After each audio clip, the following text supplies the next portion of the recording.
ఆ పరమత అసహనం అనేది రాముడి గుడి, అక్కడ రాముడి విగ్రహం ఉంది. మరి అయినప్పటికీ కూడా ఈ రకంగా బిహేవ్ చేయటం, నేను బయలుదేరిన వెంటనే బయలుదేరుతూ ఉండగానే కారు మీద పిడిగుద్దులు, కొంతమంది రాళ్ళు విసరటం, ఆ కారు కూడా సొట్ల పడి కొంతమంది గీరేశారు కారు మీద. బట్ ఇమ్మీడియట్గా వెళ్ళిపోయినందువల్ల నా వెనక ఉన్న వాళ్ళ మీద అటాక్ దారుణంగా మారణాయుధాలతో, తర్వాత కొన్ని మారణాయుధాలు కూడా దొరికినాయి వారి ఇళ్లలో. మారణాయుధాలతో ముందే ప్లాన్ చేసుకుంటే ఎవడో రాజమండ్రిలో ఒక కుమారు, ఇంకెవడో సస్పెండెడ్ కుమారు, ఇంకెవడో కుమారు, ఏంటో అందరూ కుమారులే ఉన్నారు. 3 కుమారులు. ఇరు వర్గాల మధ్యన ఘర్షణ, అన్యాయంగా ఇలా చేశారు, ప్రీ ప్లాన్డ్గా చేశారు. అసలు ఎమ్మెల్యేకి అక్కడికి రావాల్సిన పని ఏంటి? అరే బుద్ధుందరా? ఒక ఎమ్మెల్యే తన నియోజకవర్గంలో ఉన్న రాముడి గుడిలో అది గుర్తు చేసిందే నువ్వంటే నువ్వే కదా సాక్షి, నువ్వేగా గుర్తు చేసిందే నువ్వు గుర్తు చేసి, అంటే ఈడే టాపేసాడు అనమాట. నువ్వు గుర్తు చేసి నేను రాకపోతే చెప్పినా రాలేదంటావా?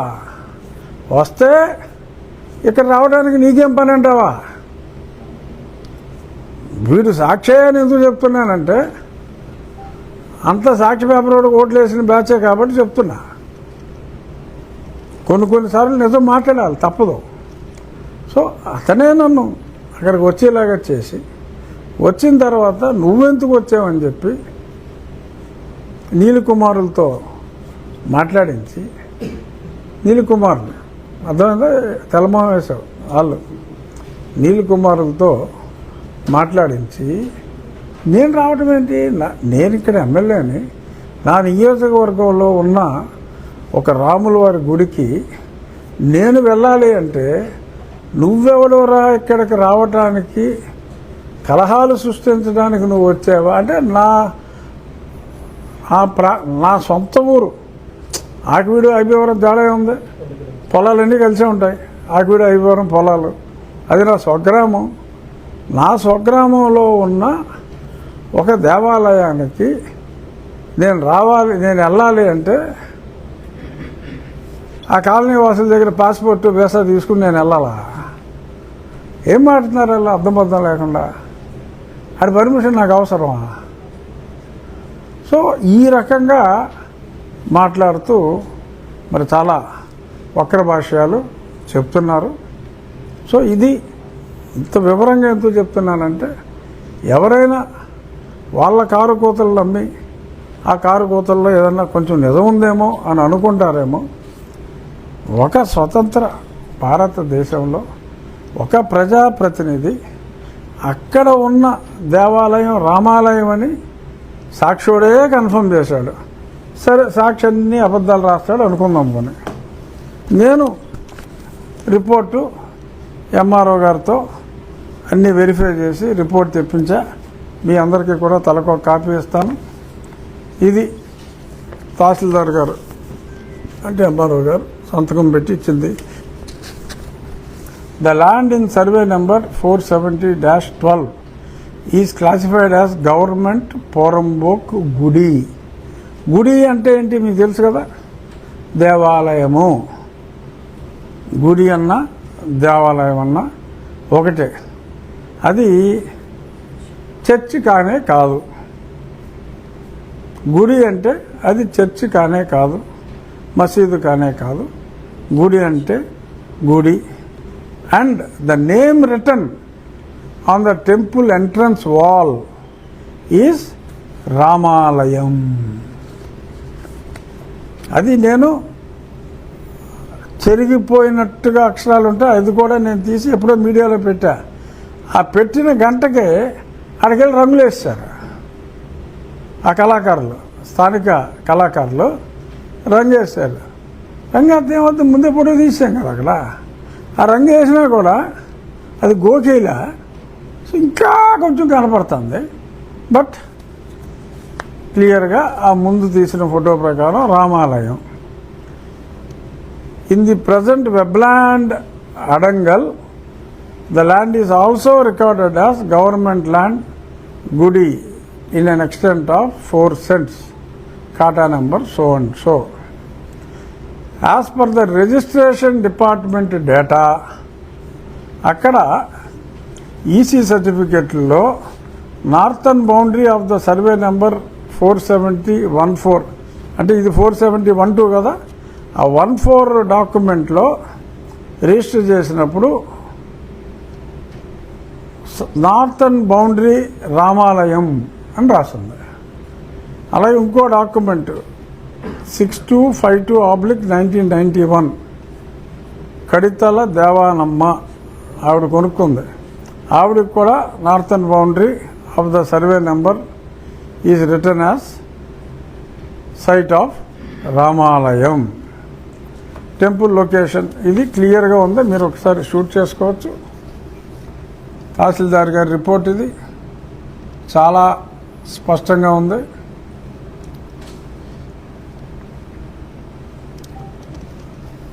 ఇది కాక ఇందాక చెప్పాను కరెంటు బిల్లు మాణిక్యాలరావు గారి కుటుంబ సభ్యులు 50 సంవత్సరాలుగా రామాలయం పేరు మీద ప్రభుత్వం వారి ఎలక్ట్రిసిటీ బోర్డు ఇస్తుంది. అక్కడ గొంతేనమ్మ మందిరం అని కానీ ఏమీ లేదు, దాని మీద రామాలయం అని ఉంది. ఇందులో కూడా రిజిస్ట్రేషన్ డిపార్ట్మెంట్లో రామాలయం అని ఉంది, గోడ మీద రామాలయం ఉంది. అదర్వైజ్ బ్రిటిష్ వాళ్ళ టైంలో గుడి అని ఉంది.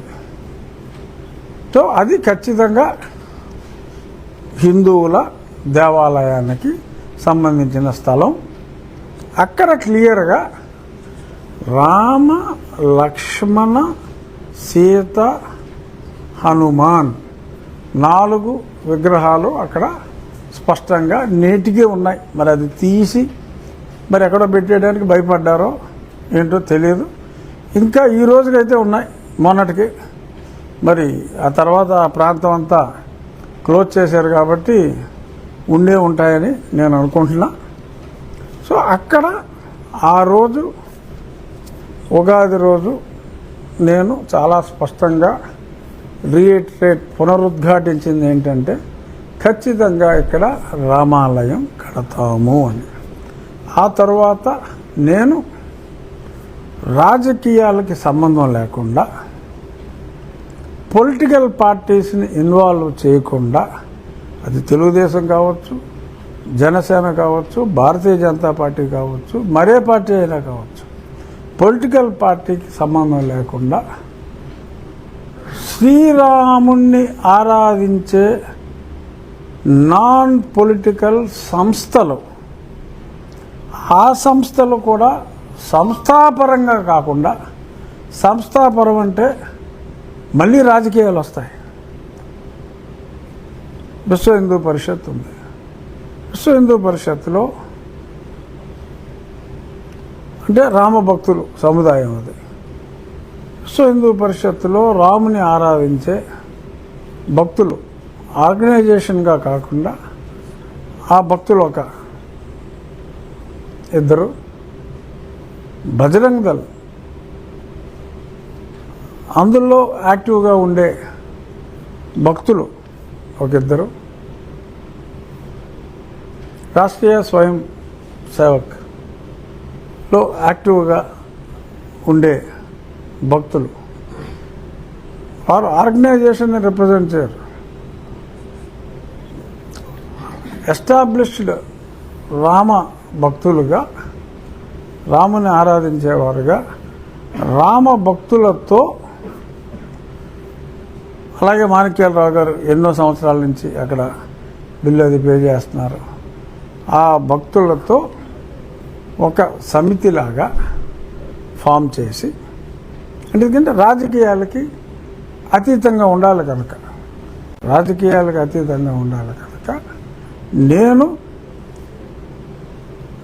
గౌరవ అధ్యక్షుడిగా చెక్ పవర్ అంతా కూడా ఆ సభ్యుల్లోనే అక్కడ స్థానికంగా ఆకివీడులో ఉండేవారికే ఉండే విధంగా డే టు డే మేనేజ్మెంట్ అంతా వాళ్ళు చేసుకునే విధంగా ఒక స్థానిక శాసనసభ్యుడిగా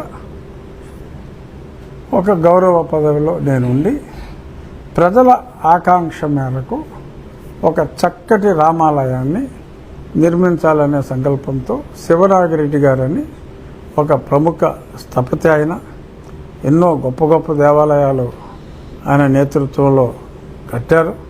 ఆయన తెలంగాణ ప్రభుత్వానికి కూడా ఎన్నో దేవాలయాలకి అప్పుడు కేసీఆర్ గారు ఉన్నప్పుడు, ఇప్పుడు రేవంత్ రెడ్డి గారు ఉన్నప్పుడు కూడా వారు ఎన్నో సూచనలు చేశారు. అలాగే కంబైన్డ్ స్టేట్లో శిల్పారామం కృష్ణరావు గారి తర్వాత ఈయన కూడా అక్కడ సీఈఓగా పనిచేశారు. వారికి డిజైన్, ఎందుకంటే మనకు ఉన్నది 4 సెంట్లే, బాగా పెద్దగా చేయటానికి లేదు, తక్కువ స్థలంలో అయినా సరే అందంగా కొన్ని శతాబ్దాల పాటు ఉండాలి, చెక్కు చెదరని విధంగా ఉండాలి అంటే నల్లరాతి అంటే కృష్ణశిలతో మనం అద్భుతంగా ఒక డిజైన్ చేసి చేద్దామని చెప్పి వారు ఒక డిజైన్ ఇవ్వటం జరిగింది. ఇగో ఆ ప్రింట్అవుట్ కూడా తెమ్మని ఒకటి దేవాలయం నమూనా. సో ఆ నమూనాలో మనం ఆ దేవాలయాన్ని నిర్మించాలని ముందుగా టీటీడీ వారి సహకారం అని చెప్పి అనుకున్నా. కానీ చాలామంది ప్రజలు ఫోన్ చేసి టీటీడీ కాదండి, మేమే ముందుకు వస్తాం, ప్రజల సహకారంతోనే అది నిర్మిద్దాం, ఇటువంటి సంస్థలు కూడా అక్కర్లేదు అని చెప్పి మాట్లాడిన తర్వాత నాకు భానుప్రకాష్ రెడ్డి గారు కూడా టీటీడీ సభ్యులైన భానుప్రకాష్ రెడ్డి గారు కూడా అన్నా మీరు ఒక లెటర్ పెట్టండి శాంక్షన్ చేద్దామని చెప్పి అన్నారు. లేదు, ఆలోచన ముందే వచ్చింది భానుప్రకాష్ రెడ్డి గారు, కానీ ప్రజల కోరికపై చిన్న చిన్న కంట్రిబ్యూషన్లు ఎక్కువ మంది దగ్గర తీసుకొని ఆ దేవాలయం నిర్మాణం చేయాలి అని చెప్పి అనుకుంటున్నాం. ఒక్కడే 10 లక్షలు ఇచ్చేవాళ్ళు ఉన్నారు చాలామంది, కానీ ఆ రకంగా కాదు. 10,000 రూపాయలు సీలింగ్, 100 రూపాయలు మినిమమ్ పెట్టుకొని సాధ్యమైనంత వరకు 100 రూపాయలే ప్రిఫరెన్స్, ఎక్కువ మంది ఉంటారు కాబట్టి వారిచ్చిన ఎస్టిమేషను అంతా చూసిన తర్వాత 75 lakhs దేవాలయానికి అవుతుంది. ఆ సైట్ డెవలప్మెంట్ చేసి ఆ కాంపౌండ్ దానికి ఏ వేసుకున్నా అప్పర్ లిమిట్ 80 లక్షలు అయ్యే అవకాశం ఉంది. 75 లక్షలలో ఒక అద్భుతమైన కనీసం 800 సంవత్సరాలు కనీసం చెక్కు చెదరని విధంగా ఆ స్ట్రక్చర్ ఉంటుంది. అలాగా చేద్దామని చెప్పి ఆయన ఆ డిజైన్లు కూడా రెడీ చేశారు. ఇప్పుడు ఒక అకౌంట్ ఆ డీటెయిల్స్ చెప్తా. శ్రీరామ ఆలయ అభివృద్ధి సమితి ఆకివీడు పేరుతో కెనరా బ్యాంకులో మన నియోజకవర్గ అభివృద్ధికి కూడా ఎంతగానో సహకరించిన ఎన్నో కోట్లు మనకి ఇచ్చారు. ఆ బ్యాంకులోనే ఒక అకౌంట్ ఓపెన్ చేయడం జరిగింది. రేపు ఆ క్యూఆర్ కోడ్ కూడా వస్తే ఫోన్పేలు కూడా చేయొచ్చు. ఇది డీటెయిల్స్.